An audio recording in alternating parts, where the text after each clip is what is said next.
This is a story of how I got the Snapchat of a random dude in my SAT class. It was all one-sided. Like, I thought he was cute. He definitely did not even look at me. Like, he probably was like, who is this brown turd and why is she smelling up the room? Hey guys, welcome back to my YouTube channel. So this week's video is a little bit different than anything I've ever done. I actually decided to do this because I was talking to my friend about this whole situation and I was like, oh, I should let the public know about this. There's people at my house right now and I'm pretty sure they're coming into my room because they're using my room, so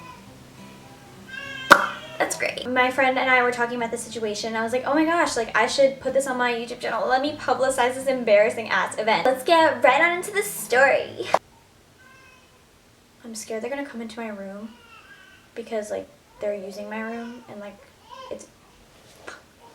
Okay, sorry for the scene change. I was right, they were coming into my room, so now I'm in the guest room and someone else is staying in this room, so if I have to move again, I'm gonna kill someone.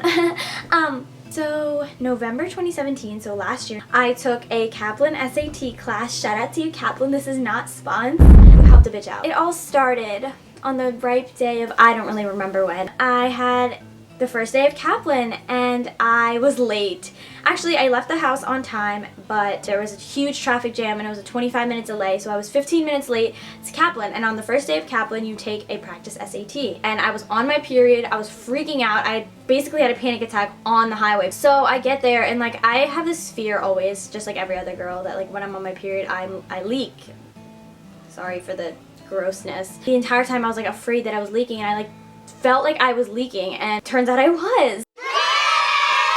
So during our 10-minute break I like looked around the room and saw who was there and I realized that there was this like really cute boy. I was gonna go to the bathroom, so I went to the bathroom and like I didn't really look to see if I leaked, if there was like anything on my pants. If I did leak, that would have been his first impression of me. Just to end that little part of the story, I ended up bleeding all over my pants, like all over, like there was a huge puddle on my pants. The place that we had the SAT class was like the conference room of a hotel, so they had cloth seats, so there was just like a big red puddle on the seat that I just left there and I didn't know what to do because like I was like freaking out.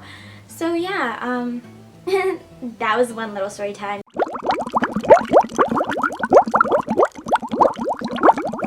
Let's call this boy Sweetie. Sweetie never said anything to me on the first day. He just kind of like looked at me. And I don't know if he saw like my blood-soaked sweatpants, but if he did, that was his first impression of me.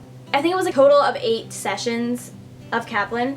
So the first like 4 I didn't say anything to him, and then like me and my best friend, like I was like telling her I'm gonna get a Snapchat. I had to like lead up to that, right? Like I had to like talk to him. So the room was like freaking freezing. Like it was like 30 degrees in there and I was like, oh my gosh, isn't it like so cold in here? And then they were all like, oh yeah, and like, what else are they gonna say? Like, yeah, marry me, bro, like no. And then they got like a new machine in the room. It was like a fridge with all those drinks in it, also known as a fucking vending machine. Like, I'm smart. And I was like, since when was that there?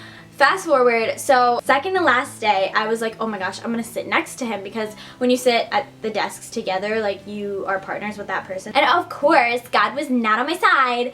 Every single day, he's like always there early because he was on crutches for some reason, like he was injured. One day, I got there like a little bit early, like 5 minutes early, and I was like gonna go sit inside next to him, but he like never came, so I was like, oh my God, of course, like the one day I wanna sit next to him, he doesn't come. The class started and like some other kid ended up sitting next to me because we needed partners, and then finally he shows up. I think I made small talk that day. I was like, oh, can we like get this temperature situation fixed? Like I want to control the climate in this room. And I was like trying to be all ballsy and like confident, but like I think I just came off annoying, honestly. I was like, oh my God, I need to get a Snapchat, I need to get a Snapchat, but it like didn't work out because he was with everybody else. Like I wasn't gonna be like, scooch over everybody, I need to get Sweetie's Snapchat. There's just certain situations that things don't work out, and like that was one of them. So then he like got picked up and I wasn't gonna be like, roll down the window, ma'am, like let me get your son's Snapchat. But then comes the last day and like I was talking to my best friend about it and she's like, you need to get it. The last day comes, I don't sit next to him, the class ends, and he's like taking a little bit more time to like get his stuff together, so I'm like kind of like wasting time, like dropping my pencil like 4 times, picking it up. Finally he like leaves and like, okay, so normally he leaves and I was like, oh my God, this is it. And like his ride is there, like he gets in the car and he bolts out. He was like kind of lagging behind and like I didn't really say anything to him because there was other people around. He was waiting outside for his ride, and I was like, oh my god, like this is my chance. Like he was waiting for his ride, like his ride was nowhere to be found. I was like, oh my god, like I need to do it. I need to ask him for his Snapchat.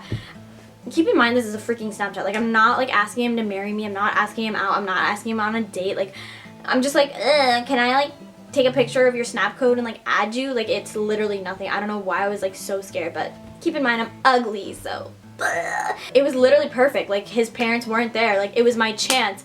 And what do? I pull out of the parking lot and I drive right past him and I leave. I turn out of the parking lot, turn left out onto like the connecting street to the main street, and then I was like, I'm literally gonna regret it so much if I don't get this kid's Snapchat. I K-turn back, pull around the front of the hotel because that's normal. Pulled up to this kid on crutches, and I'm like, hey, like this is kind of weird and it was a dare, but can I get your Snapchat? This kid can't run away, he's on crutches. And he was like, yeah, sure. Like what's he gonna say? Like no, like he can't like crutch away really fast. Keep in mind at this time, like I was like grounded, so I didn't have any apps on my phone. I only had like phone and messages because my parents like did this restrictions thing. I was like, oh, actually like my phone's not working, so can I like add myself on your phone? He was like, yeah. He literally gives me his phone through the freaking window. It's not even the window, like my window, it's like the passenger window, so he like reaches his hand in. I like could not function. I was like shaking, like I was like, I spelled my username wrong at least 3 times. He's probably like, what the frick is this bitch doing? Like, why is it taking her so long to put her username in my phone? so I added myself on his phone, which is like smart because if I had added him on my phone, he probably wouldn't have added me back. When I got home, I didn't have Snapchat, so I told my best friend to log in and add him back. The situation could not have gotten like more ideal, but more not ideal at the same time. Honestly, like I know it's like cringy as and like it's really like weird. If I hadn't done it, I would have been like really sad about it. I would have been like, why didn't I do it? Like I really would have regretted it. So the fact that I did it is a confidence booster, honestly. Even though I was really scared, like I did it. That's what it is. I'm such a boss ass. I still have him on Snapchat. He still watches my stories. I like forgot who he was for a little bit. I was like, who is this? And then I realized, but Sweetie watches my stories, so. Look who's winning now, bro. Basically, the moral of the story is, if you want to do something, you do it. You set your mind to it and you do it, bitch. Like, even if it doesn't end up like the way you want, like you don't end up dating the man, like whatever. You have a story, you can make a YouTube video out of it. I don't know why I'm talking on like fast forward. I'm a boss ass bitch. If you like this video, don't forget to like, comment, and subscribe. If you liked my storytelling, tell me that I should do more stories because I probably won't. I'm not that interesting. Also, I just realized that if you expected this video to be like, oh my god, like I got a Snapchat and it was so scary and like now we've been dating for 2 years, then you were wrong because I Snapchatted him and he left me on open. So, thanks sweetie, love you too.